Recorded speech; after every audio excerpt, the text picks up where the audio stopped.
secret. And so to the cars. 87 started, 72 remain. It's a shortened stage, but it's still in danger, as its marathon nature means there's no service overnight. 161 kilometres. We need to keep an eye on the mechanical side, because tonight we do not have assistance. We need to take care. So, we head into the damp flats and the dunes of today's stage.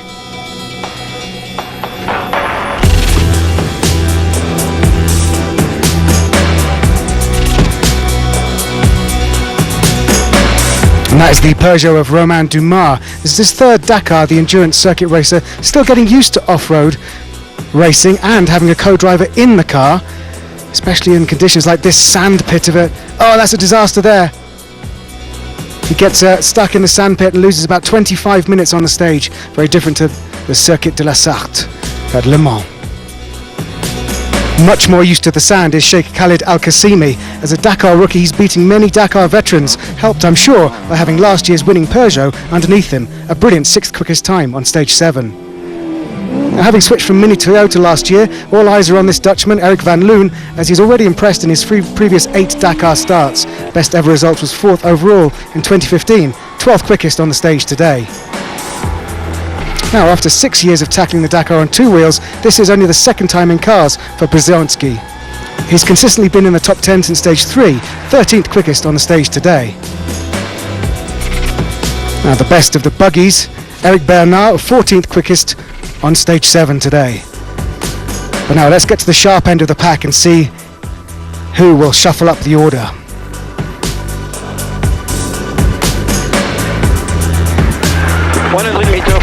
So one of the few people who can still challenge the Peugeots is Mikko Hirvonen. Nice work from the Finn in his Mini, in only his 2nd Dakar, his 4th quickest on the stage, managing to negotiate that little beauty over the sand.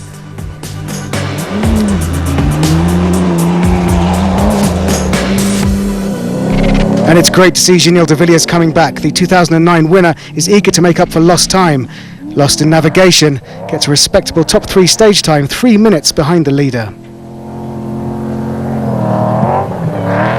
You know, you had to really concentrate. You could easily get stuck. And then the last piece had quite a lot of water, which you had to try and avoid with a lot of stones. But yeah, we had a good run, so happy with the day. Happy with the day. Also his teammate Nani Roma. Now these Toyotas have been struggling a little bit against the Peugeots because they're heavier. So at altitude they're down on horsepower. Oh, and there's a very steep cliff there that he does not want to drive over. So Nani Roma losing a bit of time. Gets a little bit lost and turns around. But despite this, and despite being overtaken on the stage by Stefan Petterhansel, he's 5th quickest, and that puts him 3rd overall.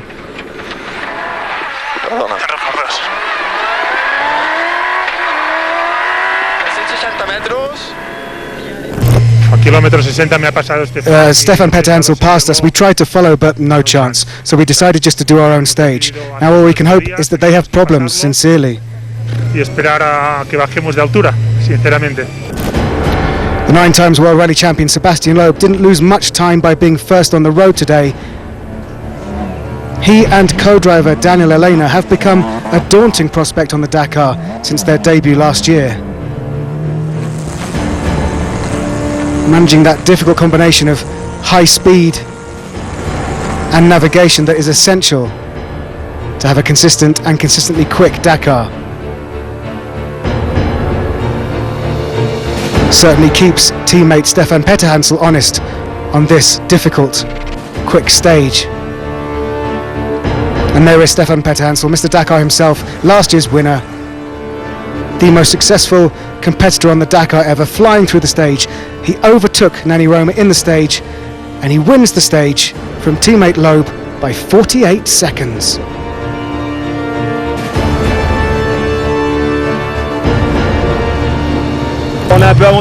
We really had an advantage today. We could follow the tracks of Nani and Seb and more tracks in the second part. That was a big advantage.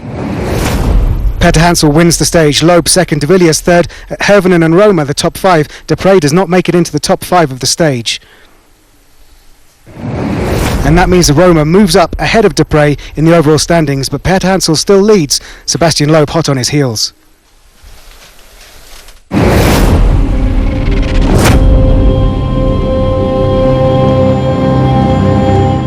It's a class that will allow competitors to learn the Dakar.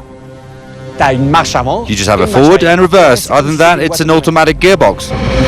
For the first time in the history of the Dakar, the SSVs, also known as side-by-side vehicles, have their own standings.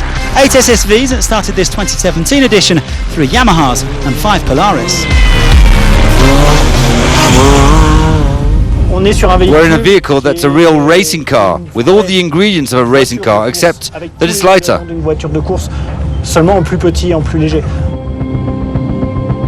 It's not a quad, it's a car, really.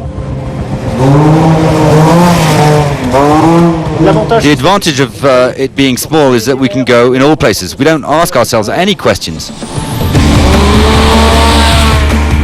It's an advantage because the new driver just has to focus on the steering wheel and the throttle and has to be careful where he puts his wheels. In the dunes we feel the terrain, but that's cool. In the mud it's not as nice, and in the fesh it's hell. There's so much dust in the car, it's really hell. But it's part of the race, you have dust on the teeth, you smile, and that's it. Other than the mechanical side, there's also a financial aspect to competing in an SSV.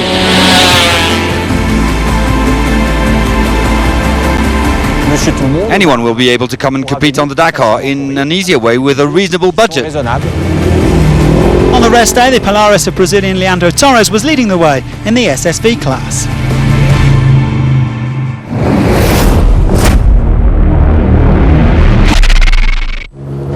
Identical twins Tim and Tom Coronel had opposing fortunes in the quagmire on Friday.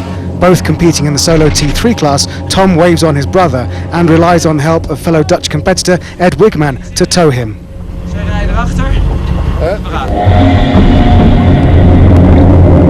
The rescue is short-lived as the tow bar snaps.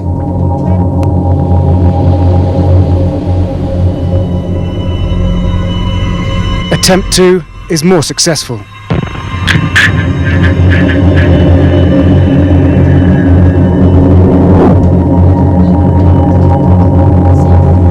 But who assists the assistance trucks?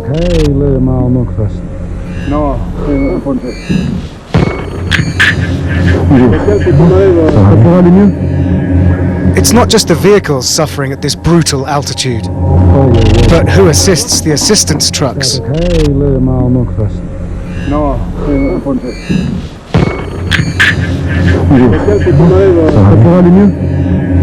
It's not just the vehicles suffering at this brutal altitude. They also give me some oxygen.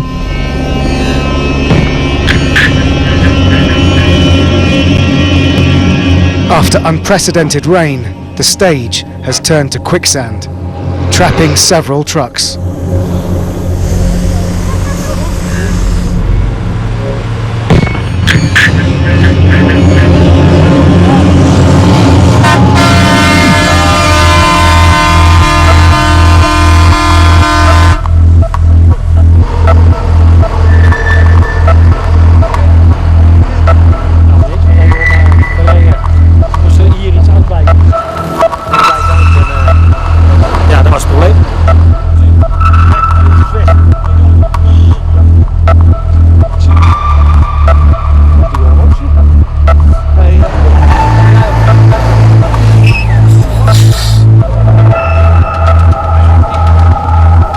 Improvisation, cooperation, and brute force save the day.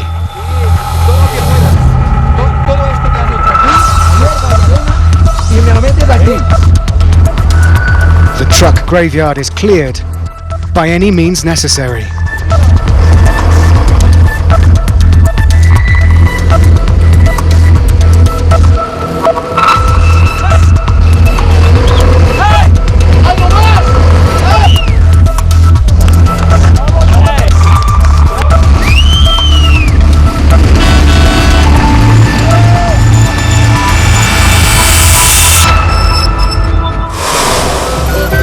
Tomorrow, the Dakar 2017 continues south The temperature will rise as the altitude rises and falls throughout stage 8, which also sees us saying adios to Bolivia and hola again to Argentina.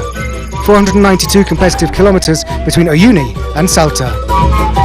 With its tundra climate and mountainous surroundings, Uyuni in the southwest corner of Bolivia is most famous for the Uyuni salt flats, the largest salt flats in the world, covering over 4,000 square meters.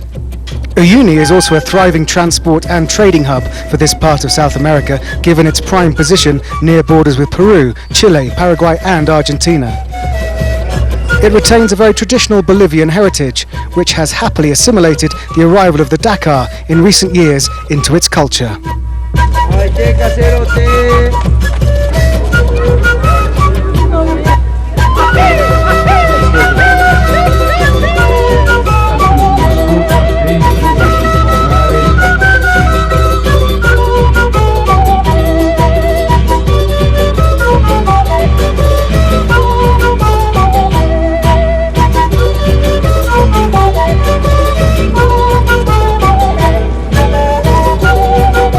Uyuni also boasts a fascinating historic railway museum where antique and rusting locomotives remain since the 19th century, having been the key transporters of Bolivia's rich minerals to the Pacific and then the rest of the world.